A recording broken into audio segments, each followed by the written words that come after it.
अब दोनों हाथों को ऐसे ले जाएंगे ऊपर आसमान में। अब पूछो वही चीज, है खुदा जो हमें अपने हाथों में महसूस हो रहा है, क्या यही तेरी नेमत है?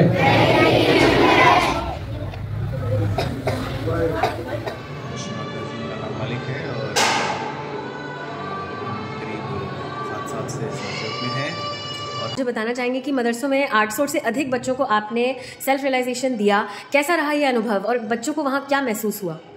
बच्चों को बेतहा ठंडी वाइब्रेशन फील हुए जब हमने उनको कहा कि अपने हाथ को आगे रखो, जैसे दुआ मांगते हैं, और उस दुआ मांगते हैं उसमें आप पूछो कि या अल्लाह ये जो हमारे हाथों में बह रहा है क्या यही तुम्हारी नेमत है? क्या यही नेमतों की बारिश है जिसका जिक्र कई जगह है कुरान में कि अल्लाह की नेमतों की बारिश हो रही है लेकिन हम उसको देख नहीं पा रहे हैं। तो वो वाइब्रेशन और बढ़ गए और एक्सप्लेनेशन उसमें और उनको और अनुभूति होने लगी कि यार यही वाइब्रेशन है। और बेसिक स्टेप्स हमने वहाँ पे बताए। तो जैसे कि हमने जब यहाँ हाथ अपने हृदय पे हाथ रखने को कहा तो हमने यहाँ पे कहा कि या अल्लाह हम एक पाक साफ रूह, या अल्लाह हम एक पाक साफ रूह हैं। एंड देन वी पुट हमारा जो राइट हैंड हमने स्टमक पे ले गए, कमर पे। तो यहाँ हमने कहा कि या अल्लाह हमें प्योर इल्म दीजिए, अपना पाक इल्म दीजिए, इल्म नॉलेज।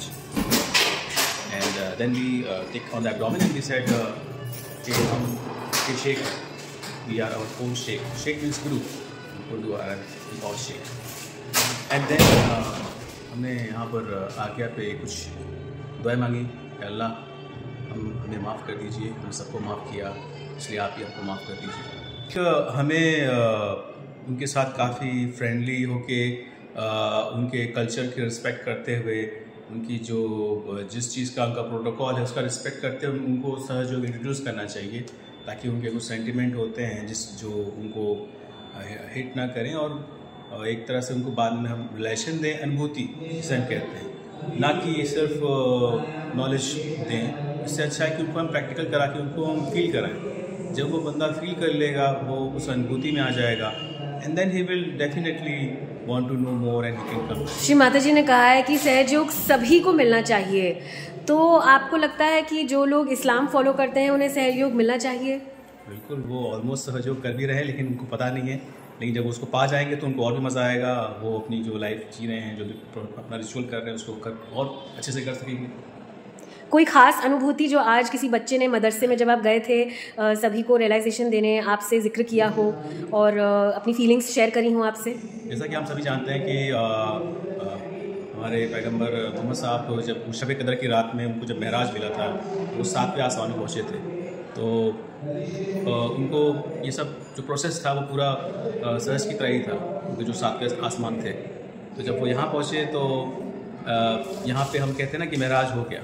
तो महराज होने के बाद जो फीलिंग आती है हमारे सर के टॉप से जो कोल्ड ब्रीज निकलती है, वो उनके लिए काफ़ी अनोखी चीज़ थी और वो फूले में नहीं समा रहे थे। और एक बच्ची ने हमें कहा कि आपने हमें आज अल्लाह के रास्ते में चलना सिखाया बिना कुछ बताए। तो वो उसका पर्सनल वर्ड था, बड़ा अच्छा लगा हमको सुन के। आज हम लोग ने खुदा के रास्ते पे चलना सीखा है और इसी को सीखते भी रहेंगे इंशाअल्लाह। भैया अपना कोई पर्सनल अनुभव बताएं सहयोग में आने के बाद, क्योंकि आप खुद मुस्लिम हैं और हम चाहते हैं कि जितने सारे हमारे सहयोगी भाई बहन या फिर नॉन सहयोगी देख रहे हैं इस वीडियो को, वो ये जान सकें कि सहयोग सभी के लिए है।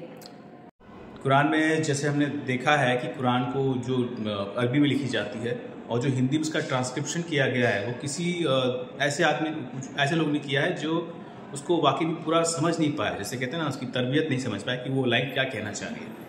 तो जब हम सहज में आए तो हमने उस लाइन का मतलब समझा। जैसे सूरह अल-बकर है, उसमें ये बताया गया है कि इसमें आप उनको अगर ईमान देने जाएंगे और उनको अगर बताने जाएंगे तो उनकी आंखों में पट्टी लगी है, उनके दिल बंद हैं, उन पर ईमान नहीं ला पाएंगे। तो एक्चुअली ईमान लाने का मतलब रियलाइजेशन लाना। आप जिनके पास बहुत ज़्यादा ईगो है या उनके दिल नहीं खुले हैं, उनको आपको देने में जाएंगे आप बताने तो वो नहीं समझ पाएंगे। तो ये मीनिंग हमें तब समझ में आने लगी जब हम सहज में उतरे। हमने हर चीज़ के जो मतलब थे उसको प्रैक्टिकली हमने समझा। अनुभूति जो संत के रूप में जो भाषा लिखी गई है वो संत की भाषा है, उसको करने के लिए आपको संत बनना पड़ेगा, सूफी बनना पड़ेगा, तभी आपको समझ में आएगा।